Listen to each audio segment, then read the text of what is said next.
नमस्कार प्यारे बच्चों, मैं विजय। बच्चों, हम लोग अवकल समीकरण के अनुप्रयोग एप्लीकेशन ऑफ डिफरेंशियल इक्वेशन देख रहे हैं। आज हम रेडियो एक्टिव विघटन के बारे में देखेंगे, उसका क्वेश्चन करेंगे और इसमें आगे है ना एलसीआर एलसी सर्किट भी है, वो सब भी देखेंगे। चलिए आइए बात करते हैं पहले इसके बारे में क्या है। रेडियोधर्मी रेडियो एक्टिव डीके किसी भी क्षण विघटन पदार्थ की मात्रा के क्या होता है, समानुपाती होता है। यही है ना, किसी भी क्षण विघटन पदार्थ की मात्रा के समानुपाती होता है। यदि t समय पर पदार्थ की मात्रा m है, तब हम जानते हैं d/dt इज इक्वल माइनस के एम। अब देखो, माइनस इसलिए आता है क्योंकि घट रहा है, जितने भी आया है सब में वही काम है, तो d/dt इज इक्वल माइनस के एम, ये हो गया। चलिए क्वेश्चन देखें। किसी भी क्षण में मौजूद यूरेनियम तब की मात्रा के समानुपाती दर से विघटित होता है यदि समय t1 और t2 पर क्रमशः m1 और m2 ग्राम यूरेनियम मौजूद है, तो यूरेनियम का आधा जीवन ज्ञात कीजिए। बच्चों, सबसे पहले हम विघटन की दर dm/dt लेकर के चलेंगे माइनस के अपान एम। मान लो यूरेनियम का द्रव्यमान m ग्राम है, तब हम लेंगे dm/dt इज इक्वल माइनस के एम। ये हमने लिया। इसके बाद इसको सेपरेशन किया, dm/m इज इक्वल माइनस के dt, समाकलन किया इंटीग्रेशन dm/dt माइनस के dt प्लस सी, तो log m is equal minus के टी प्लस सी। अब देखिए इनिशियली, आप देखो जब t इज इक्वल 0 तब small m is equal capital m, तो समीकरण m एक से हो जाएगा capital log m c is equal log m। इस c का वैल्यू यहां रखो, क्या मिलेगा, log m is equal minus के टी प्लस log m। अब यहां से मैं इसको क्या करता हूं, इसको इधर ले आता हूं, इसको इधर ले जाता हूं, तो के T is equal log capital m minus log small m, ये इक्वेशन 2। अब यहां पर दो स्थितियां देखिए। आपने देखा कि जब t इज इक्वल t1 है तब स्मॉल m कैपिटल m1 है, ये देखो क्वेश्चन में t1 और t2, उसके लिए m1 और m2, यही चीज लिखा गया।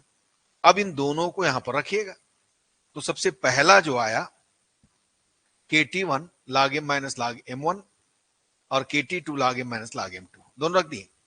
अब हम 4 में 3 को घटाएंगे, तो kt2 माइनस kt1 और ये दोनों कट जाएगा, log यहां पर आ जाएगा, ये माइनस होगा, ये प्लस हो जाएगा, तो log m1 minus log m2।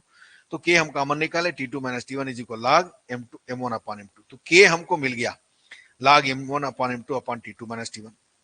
अब देखिए, मान लो समय t में द्रव्यमान अपने प्रारंभिक द्रव्यमान से आधा हो जाता है, समय t पर प्रारंभिक द्रव्यमान से है ना आधा हो जाता है, तो ये t plus T T is equal 1/2m, प्रारंभिक द्रव्यमान कैपिटल m माने हो। तो यहां पर देखो समीकरण 2 क्या है, kt is equal log m, ये देखो kt is equal log m minus log m/2, ठीक है। तो कितना हो जाएगा, kt इज इक्वल, इन दोनों को सॉल्विंग करें तो log m अपॉन m/2, तो 2 पर जाएगा, mm कैंसिल होगा, log 2 आएगा, t is equal 1/k log 2। यानी समझिए आपके पास ये देखो t की जगह में आपने क्या रखा, 1/k log 2, ठीक है ना।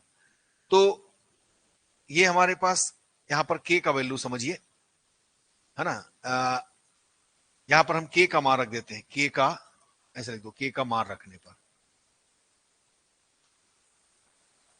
k का मान रखिएगा तो k का मान कितना हो गया, log m1 upon m2 upon t2 minus t1, तो उल्टा होकर के कितना हो जाएगा, ये आ जाएगा।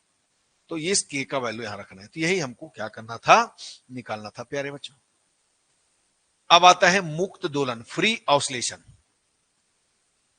एक हम पिंड देते हैं, पिंड का द्रव्यमान कितना है, m है, तो इसका भार क्या होगा, mg। ए ये स्प्रिंग का एक सिरा है, ठीक है, ओ स्प्रिंग का दूसरा सिरा है जो लटकन बिंदु कहते हैं।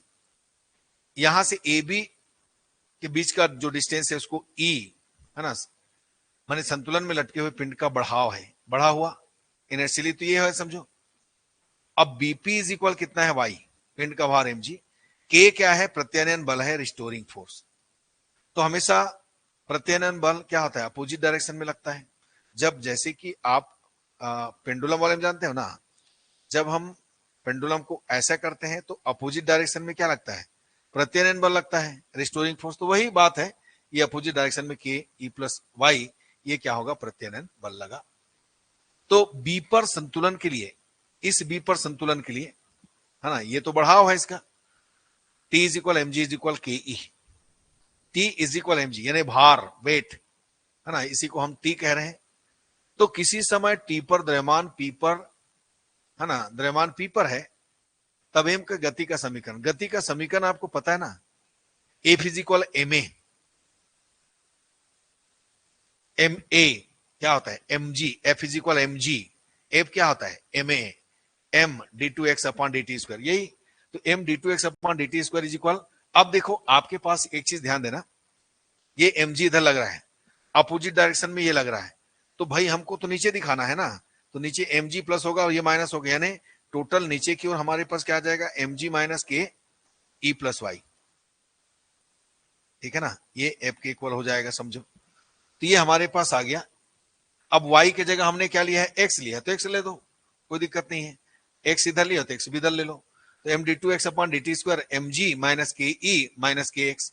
अब देखो ये दोनों आपस में इक्वल है तो ये जीरो हो जाएगा, देखो समीकरण एक से, ये दोनों इक्वल है तो ये जीरो हो जाएगा, जीरो माइनस के एक्स, तो D two X upon D T square is equal minus K upon M X, यहां पर हम के अपॉन एम को म्यू स्क्वायर देते हैं, D two X upon D T square is equal minus mu square X, transfer करेंगे तो यही sprung के मुक्त कंपन का समीकरण है। इसका दोलन काल इतना होता है प्यारे बच्चों, 2 pi upon mu plus 2 pi square root e upon g. खैर उसको नहीं लिखेंगे चलेगा, ये केवल अवकल समीकरण आपको बताना है, ठीक।